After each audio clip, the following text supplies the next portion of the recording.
नमस्कार किसान भाइयों, बीके न्यूज यूट्यूब चैनल पर आपका स्वागत है।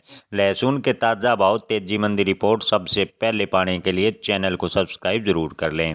किसान भाइयों, लहसुन के भाव में लगातार उतार चढ़ाव जारी है। लहसुन ने कुछ दिनों के डाउनफॉल के बाद एक बार फिर सुधार की तरफ बढ़ा है। जी हाँ किसान भाइयों, आज भी लहसुन के भाव में मामूली 200 से 400 रुपये प्रति क्विंटल की तेजी बनी है।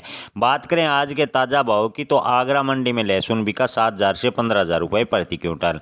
आज़ादपुर मंडी में लहसुन के भाव रहे 6500 से 16,200 रुपये प्रति क्विंटल। बात करें प्रयागराज में लहसुन के भाव की तो भाव रहे 7,000 से 15,490 रुपये प्रति क्विंटल। जयपुर मंडी में आज लहसुन बिका 7,000 से 15,800 रुपये प्रति क्विंटल। गोरखपुर में लहसुन के भाव रहे 7,000 से 15,500 रुपये प्रति क्विंटल। बारामंडी में लहसुन के भाव रहे 6,000 से 16,000 रुपये प्रति क्विंटल। कोट्टा मंडी में लहसुन के भाव रहे 13,000 से 15,800 रुपये प्रति क्विंटल। नासिक मंडी में लहसुन के भाव रहे 8,000 से 16,000 रुपये प्रति क्विंटल। बात करें नीमच की तो नीमच में लहसुन के भाव रहे 6500 से 16,000 रुपये प्रति क्विंटल। धन्यवाद।